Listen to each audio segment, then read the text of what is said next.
Hi guys, it's Bill. I'm back and so are you. That's why you're watching it, right? Appreciate that.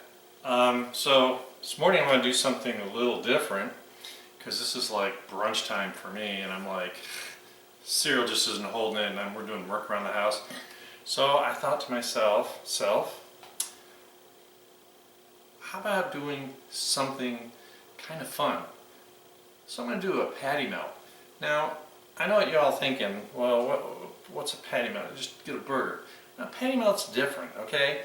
So, for starters, I've got some ground sirloin I patted out. It's a nice pretty little patty. I got some Swiss cheese, I got some onion I'm going to grill. And I went to the bakery and I got some fresh made rye bread. It was just out of the oven. And this isn't like a big thing, it's not, I mean, when I make a burger, it's got to be like huge, right? Now this is just some kind of, and it's really simple. And that's what I like about it. And I think the sirloin makes a better patty melt. There's less fat. And there's a whole different flavor. In fact, I got a recipe coming up. I'm making beef barley soup, and I'm using a sirloin steak that I cut up. And it's a different flavor. I really like that difference. So, without further ado, got a little butter in here. So I decided to go old school, right? Thinking about when you go to like the Village Inn for breakfast and they got the cooktop and they got the gallon of butter with the paintbrush in it. Alright, so I slivered up a bunch of yellow onion, and I'm cooking a whole lot because I'm only going to make one for you guys, but I might be eating more, okay?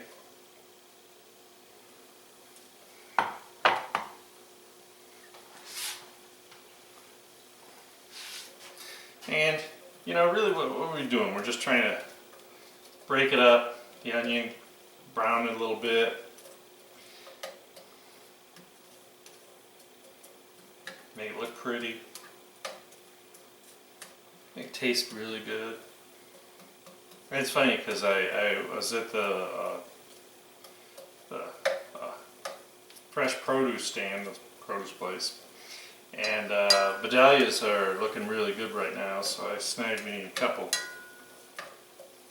pounds. Okay, actually they're like a pound a piece. That's not many.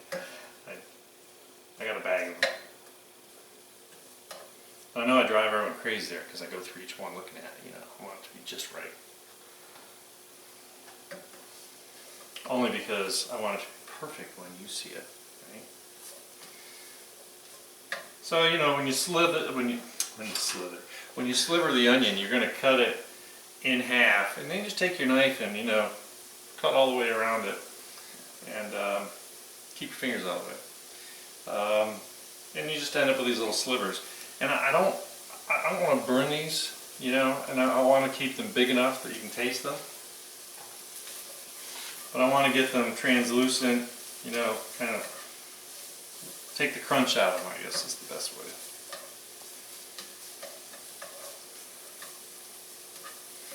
And always careful, I don't want to burn the butter up, so I'm not roasting this on high. And you can always tell. First thing that happens when you're sauteing onions is all that connective stuff in there starts to break down and they come out of the little slivers, or rings if you cut them in rings, or half rings if you cut them in half. Yeah, doesn't take long at all. Must have put some good flavor in there for the cook the burger. Oh, that good onion. Yeah, just try and keep it, single layer.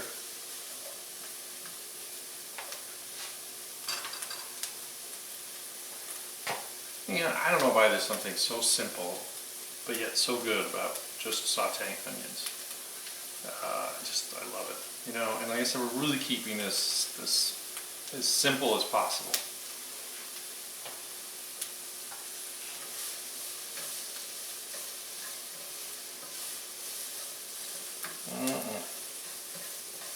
Almost there.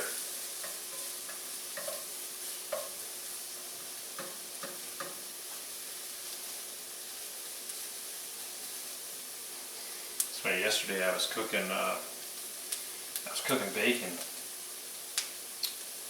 and not for this. Okay, the bacon is for when I make wraps.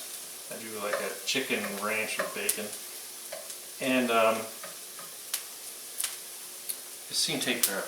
You know, when you get good bacon and it's fairly thick, the flavor's just absolutely so much better. Get it right from the butcher shop, and man, I'll tell you, just killer.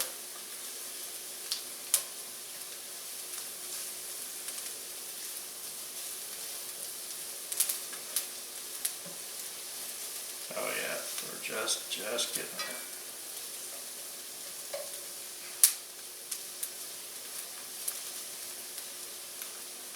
Stop talking so you could hear this. It's like sugar pops or whatever, snap, crackle, and pop.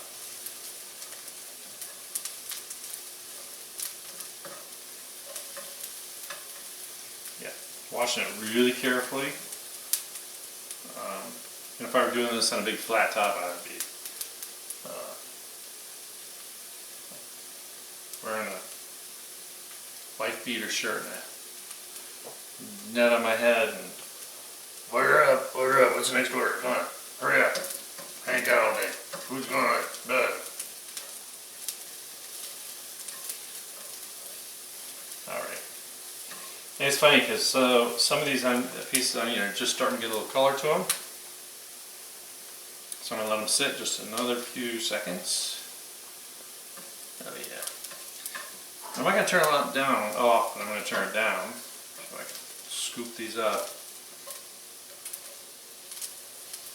Oh yeah. They're so beautiful. And right back in the dish they came from. Yes, scallywags.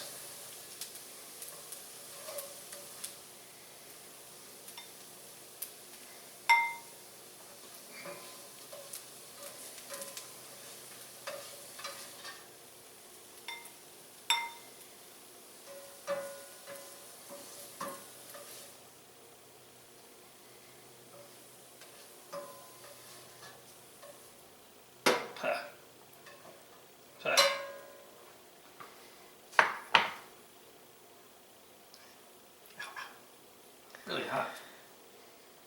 Why is it when you cook things they get hot? I don't know. Okay. So now I'm going to take my onion stuck on here. Take my nice little patty, and this is just about a quarter pound. That's all I need. And I made it a little oval so it's the shape of the bread. Okay, so it's not round. Let's just put that in there. This is going to take a minute, right?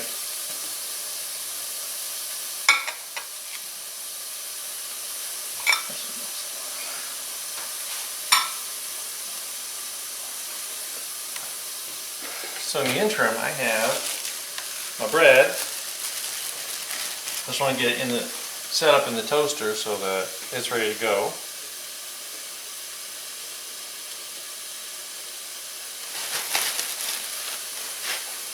Won't have to toast it too long.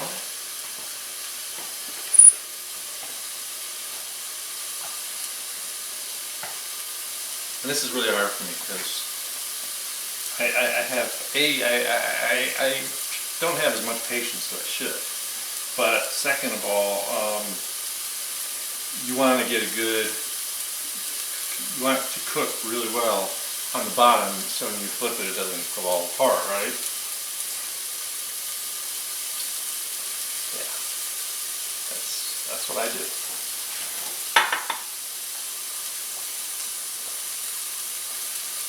And it's going to take about 2 minutes. So, things to keep in mind. Let's talk about food safety and all that stuff right for a minute.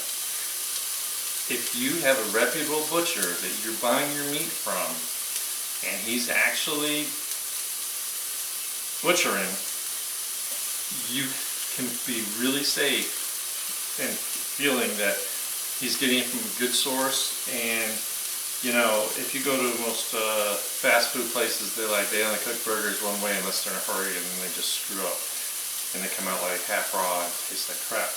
But in the real world, you can, this is pure sirloin. So basically what Frank does is he takes the sirloin that he's trimmed down, and there's this stuff is like 90% meat, you know, there's only a little bit of fat in it, just enough, and it's sometimes even higher because I can tell when I'm looking at it.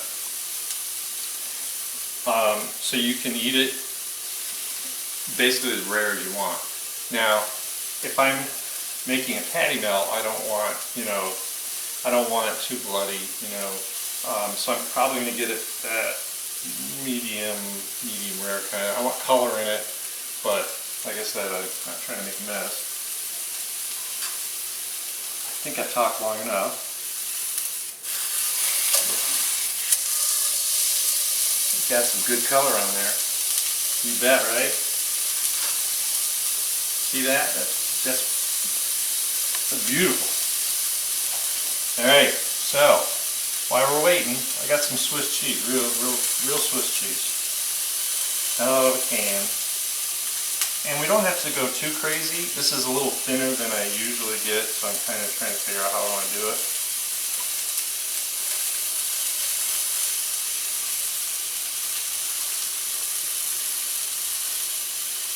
Now, I'm going to call it time. Let's get that bread starting to toast up a little bit. Once again, I'm not touching it, I'm not messing with this, okay?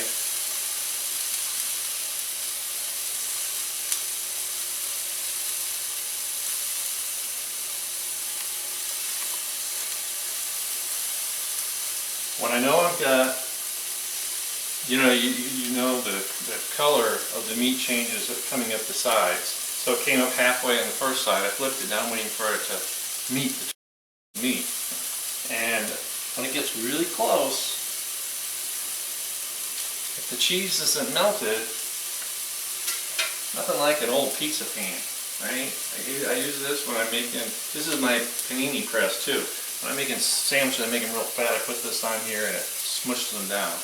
Alright, but it no longer really works for pizza anymore because it's kind of shot.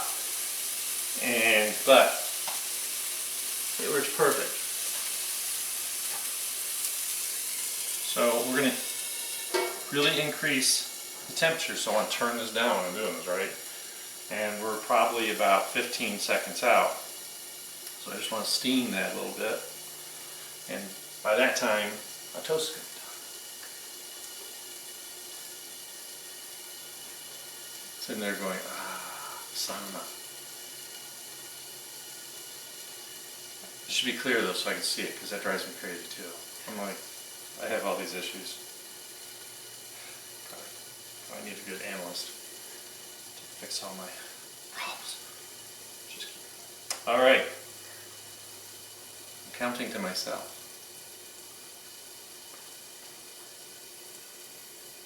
This gets hot pretty quick.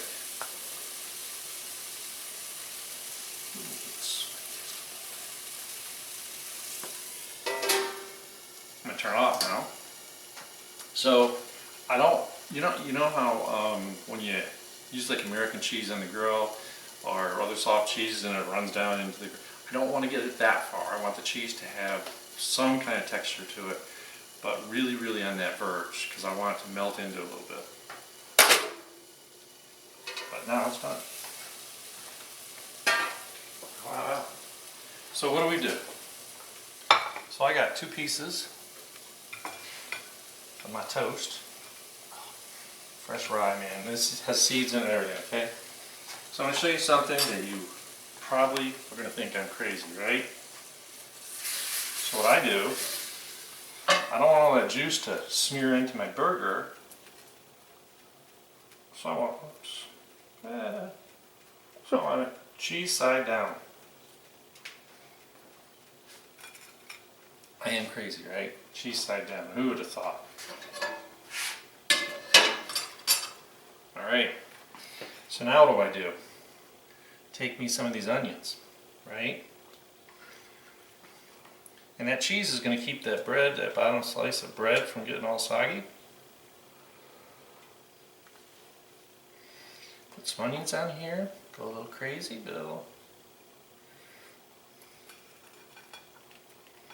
Alright, so for those of you who don't know,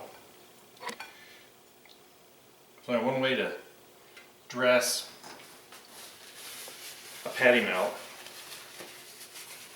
and that is ketchup. Alright, so let's go crazy with some ketchup. I really don't like squirt bottles, by the way. Plus I'm almost out of ketchup.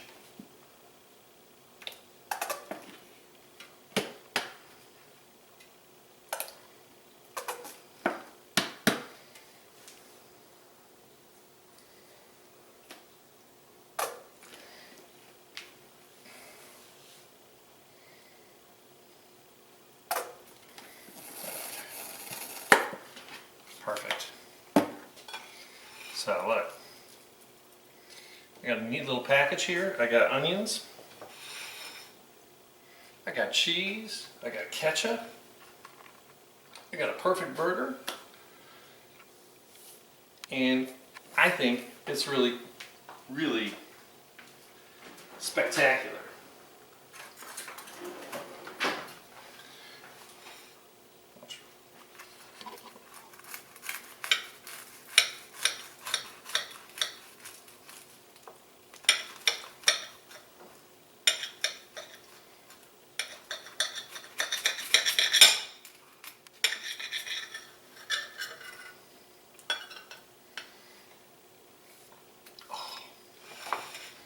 Yeah, okay, that's burger.